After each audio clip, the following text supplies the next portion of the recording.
Good afternoon and welcome. My name is Aida. On behalf of the Division of Healthcare Financing and Policy, I would like to call the meeting to order and verify that today's meeting agenda for Public Option Design Session 2 was posted on December 14th, 2021 on https://dhhs.nv.gov/public option and at notice.nv.gov.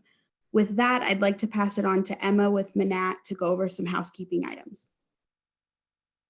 Live closed captioning is enabled today, and you can click on CC at the bottom of your Zoom window to enable or disable. There are a few ways attendees may participate today. First, participants may submit written comment and questions through the Q&A box. All comments will be recorded and reviewed by the state. Participants may also submit comments and questions to nvpublicoption@dhhs.nv.gov. At designated times, spoken comment will be permitted. Participants must raise their hand for Zoom facilitators to unmute them to share comments. The facilitators will notify participants of appropriate time to volunteer feedback. If you logged in via phone only today, press *9 on your phone to raise your hand. Listen for your phone number to be called. And if selected to share your comment, please ensure you are unmuted on your phone by pressing *6.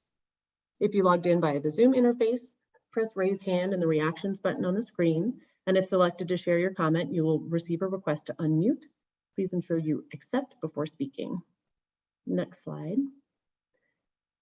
Public comment will be taken during the meeting at designated times and will be limited to the total amount of time allocated. Individuals will be called on in the order in which their hands were raised and will be given 3 minutes. Please state your name and organizational affiliation when you begin. Participants are also encouraged to use the Q&A to ensure all feedback is captured, or again, you can email comments to nvpublicoption@dhhs.nv.gov. And with that, I'll pass it off to our first speaker for today, Suzanne. Good afternoon. Thank you. On behalf of the Department of Health and Human Services and the Division of Healthcare Financing and Policy, would like to thank everyone for joining us today. Here on this slide, we have a quick outline of today's goals and agenda.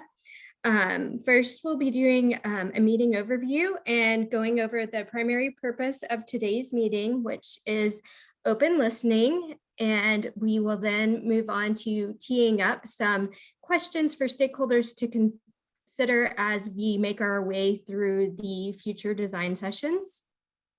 Then there will be next steps followed by an open listening session. So next slide, please. Next slide.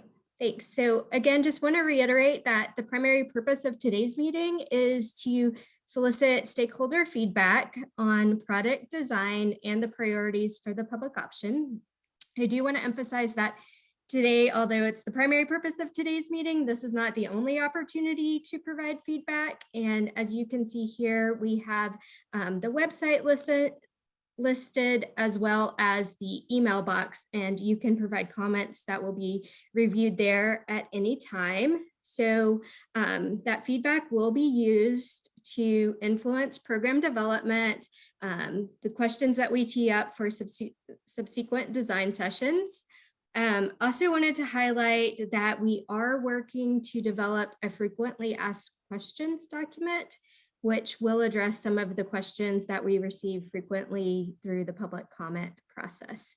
So again, just really want to thank everyone for participating today and encourage everyone to engage and submit questions and comments that will help inform this process as we work to submit the 1332 waiver. With that, I will pass the presentation. Oh, sorry, one more slide here. It tees up all of the additional design sessions. Today is design session 2. Again, just outlining that today's primary priority is stakeholder feedback, as well as teeing up questions for our following design sessions, which you can see here. The primary topics that are going to be listed in or addressed in each of those sessions are listed on this slide for additional information, and we will go through this in greater detail as part of today's presentation. And with that, I will hand this over to Ann Curl from Manat to go through each of those in a little bit greater detail. So thank you, Ann. Great, thanks, Suzanne. So next slide. Again, as Suzanne said, we're really interested in getting some feedback from you all today. We're excited to hear what you have to say and what your priorities are. And one of the things that we wanted to note is that on many of the key questions, the legislation provides a clear framework. So that's our starting point always, but there are places where there are additional levels of detail that we need to explore, and that's what we're doing as our work unfolds. So the design sessions, we've structured them in such a way so that we can move through the decisions in an intentional and sequential manner. Affordability, whether something's affordable, depends in part on certainly how much it costs, both respect to the premium and the cost sharing, but also what type of value are you getting for it? What type of benefits are covered or are the benefits that are most needed? And also, how is this all done taking equity into account? And similarly, strengthening the marketplace has implications related to how the plans themselves are licensed, monitored, how the oversight structure works. So those are all sort of intertwined. And so we want to, again, start getting your concerns at the front end so that we can be thinking of them and have them top of mind as we develop things to bring back to this group in subsequent design sessions. Now on the next slide, I'm going to start going through our key design questions or key questions for the upcoming design sessions. And here, I think we welcome public comment on a whole range of topics, but what things we're particularly interested in are, did we miss any of the questions? Are there other things that we should be considering here that we haven't listed? Or if there are questions that you all feel like you have clear answers to right now that you want to get your voice heard, either in this session or sharing through public comment, so that it's really, again, top of mind as we're developing things to bring back to this group, that would be wonderful too. So both things, other topics we need to explore, or also perspectives on what the right answers are really welcomed from you all. And again, we're excited to be hearing more from you as this session goes on. So to try to save or to try to get to comments from you all as quickly as possible, I'll go through this part pretty quickly. So next time when we come back together on January 5th, oh, actually, if you can go back to the prior slide, thanks. We are going to be focusing on affordability, both cost sharing and premiums, and health plan rate setting and rate review, so how that process will work. And again, this is an area where the legislation provides a framework, but we think there are some details that are worth discussing.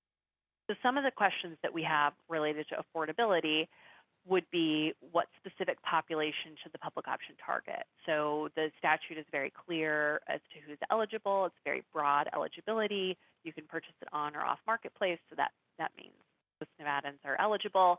But who's the target? So who's the population that we're really keeping top of mind as we're developing and making other design choices?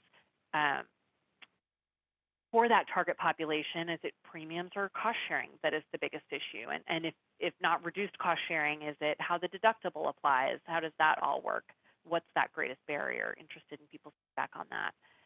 Are there other affordability challenges that need to be addressed? Things like family glitch, specific issues to rural counties that folks really want us to be aware of.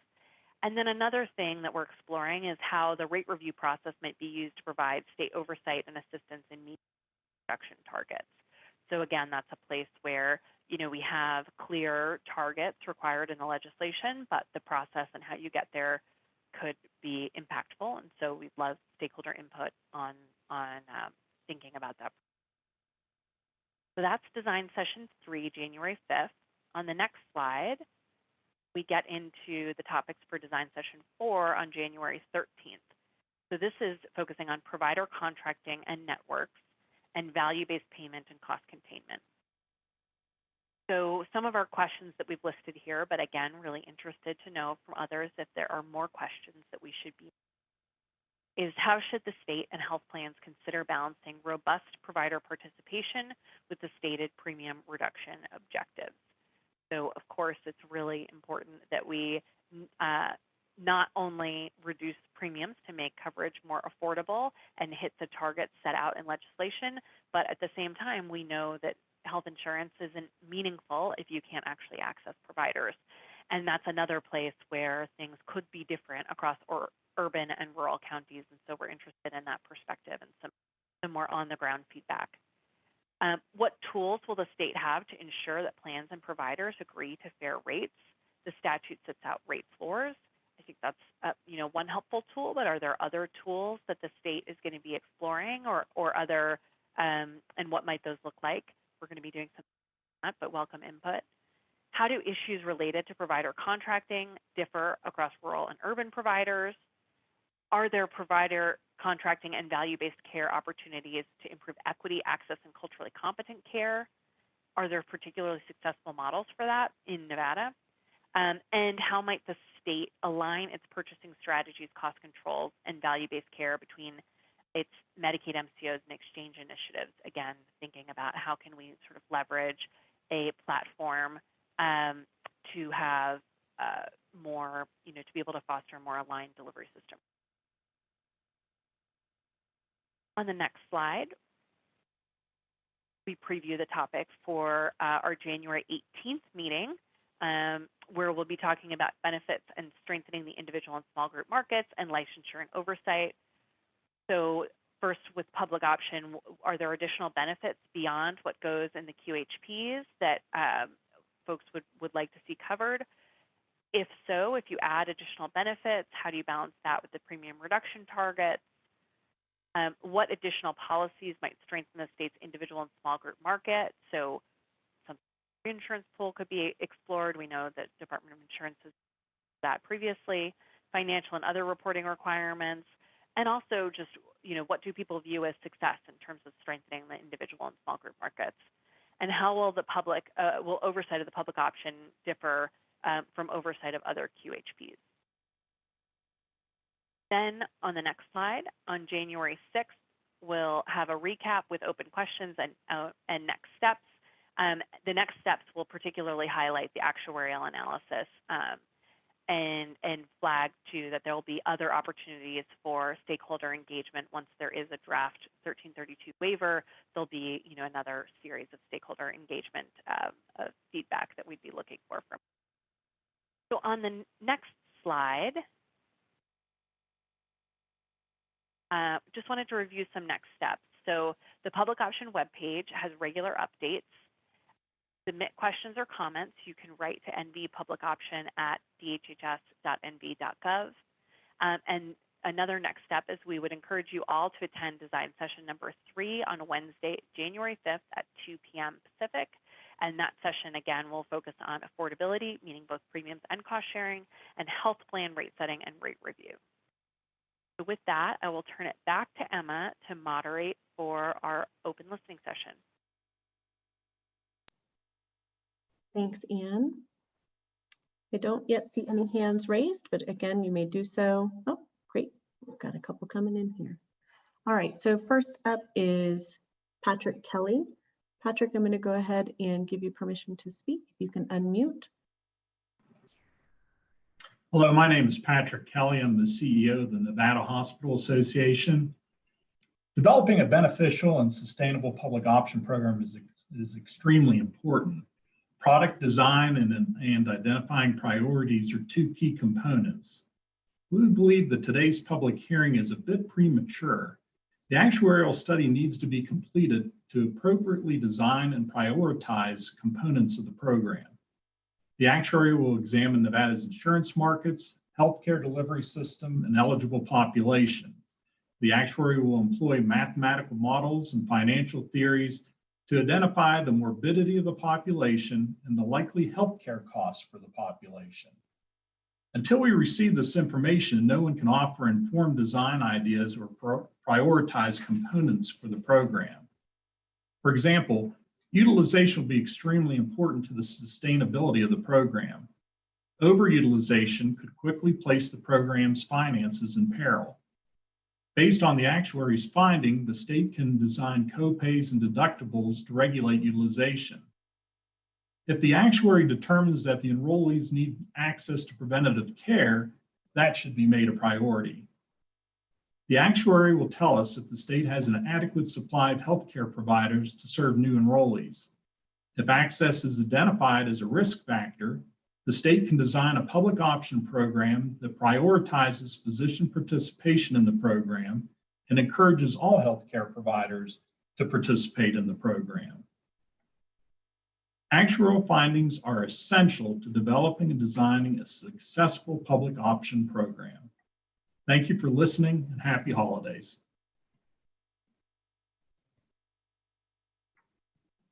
Thank you for your comment. We'll go to our next person, and that is Kendall Lyons. Kendall, you should be able to unmute now. Hello, I hope you all can hear me. We can, thank you. Perfect. Hello, my name is Kendall Lyons. That's Kendall-Lyons,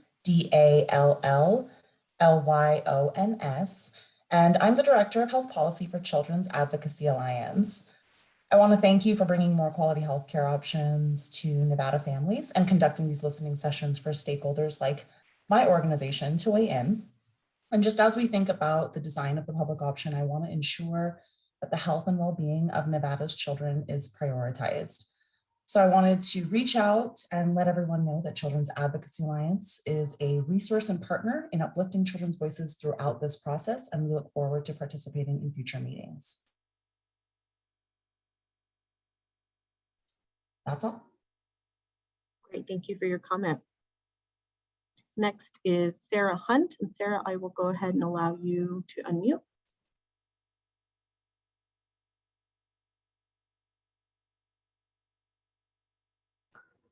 I think I inadvertently raised my hand. I have no comments at this time. Thank you. Great, thank you. All right, next we will go to Leah Case.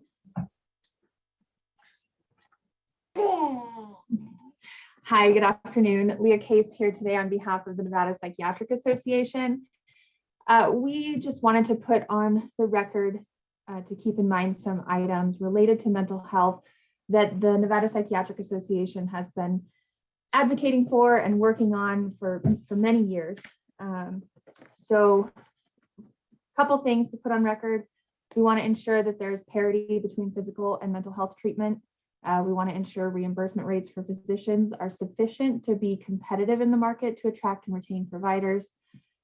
We would like coverage of long-acting injectables of all kinds, including but not limited to birth control, antipsychotics, opioid and alcohol treatment without prior authorization, coverage of telehealth, audio only options, no limits on inpatient days for patients in substance use and mental health treatment facilities, and coverage for social providers such as case managers and peer support. I think we've all heard about the mental health crisis affecting children, it's affecting adults.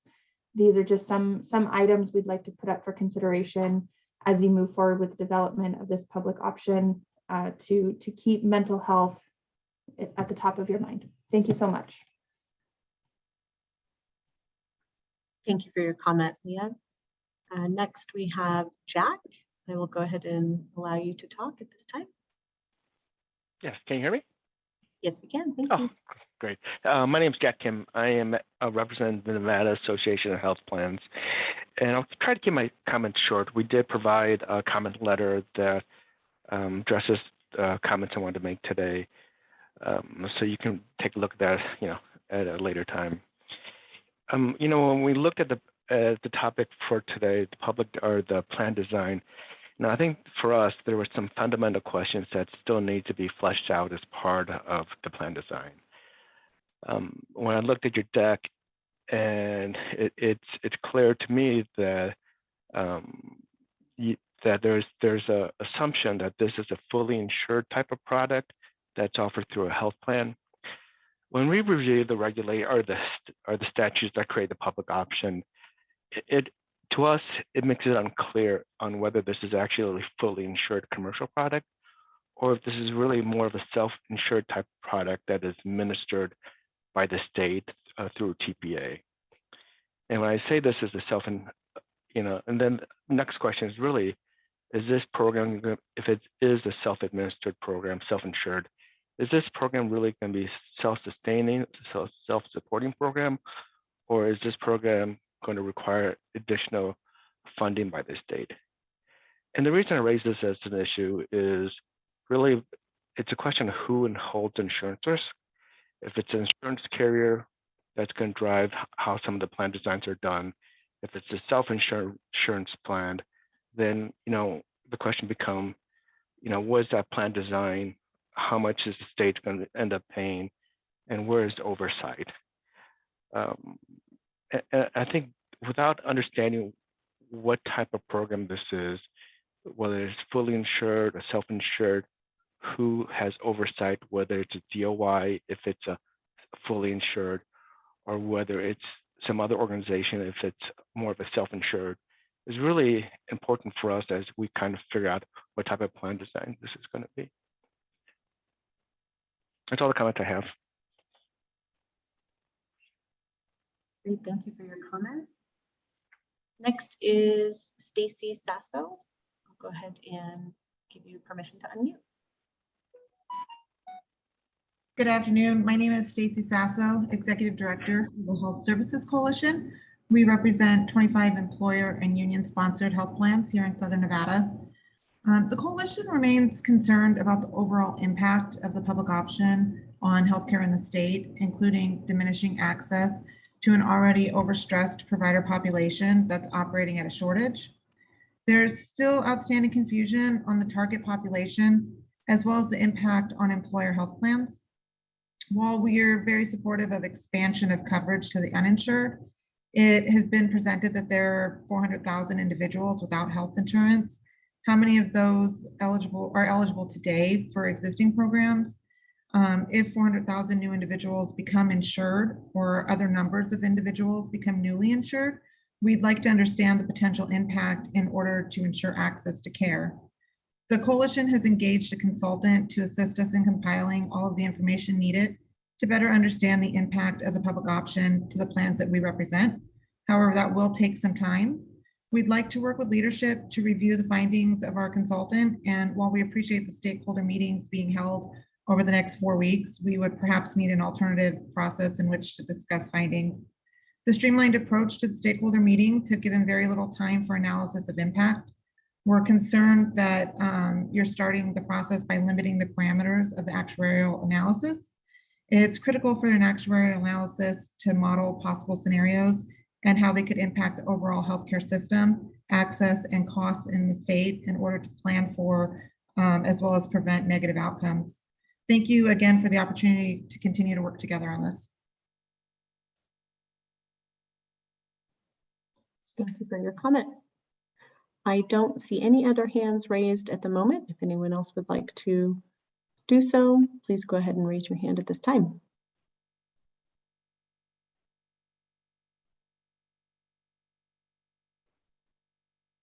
Okay, I do have a hand raised.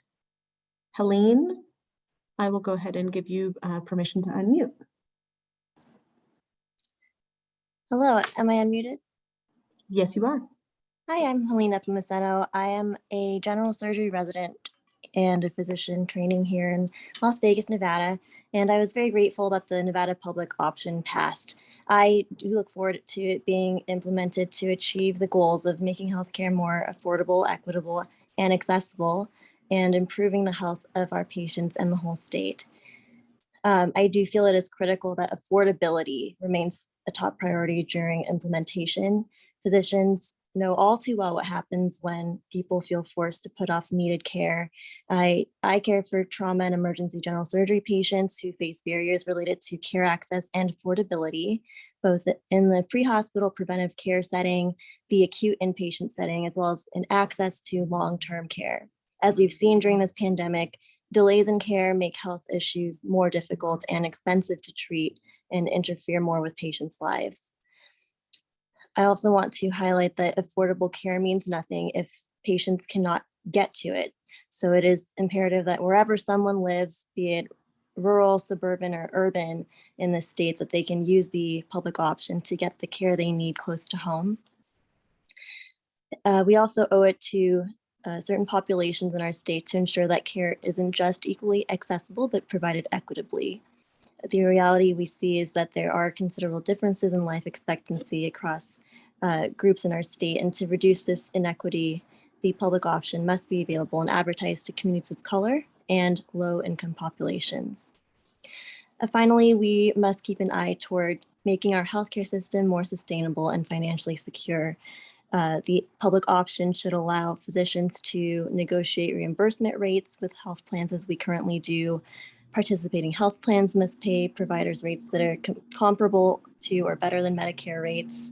And this is how financially strapped hospitals or physicians in rural areas, for example, who are more likely to care for patients on Medicaid or uninsured populations can continue to operate and stay afloat and save lives. I love our state and our economy, and the state of healthcare, like in many parts of this country, still leaves many people behind with preventable health issues. So for our patients and for healthcare providers, such as myself, who are exhausted by systemic factors beyond our control, these points will be critical to make the Nevada public option successful. Thank you so much. Thank you for your comment.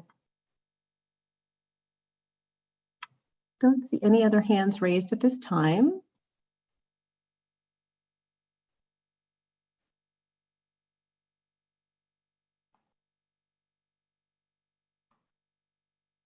Can give it one more moment here just to see if anybody else would like to make a comment.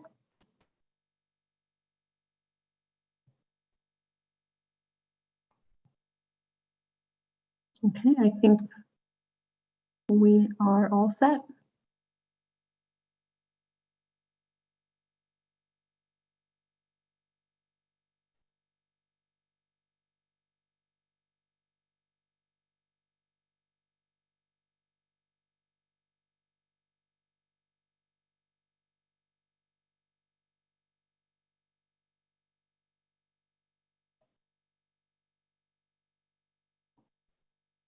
Suzanne, if there's no further comment, are we able to wrap? Or I think that sounds fine. Again, want to thank everyone for their participation today, and just want to check with our Deputy Attorney General Gabe Leither to make sure there aren't any rules of which I'm unaware, but assuming no objections from Gabe, just want to thank everybody for their time and participation today.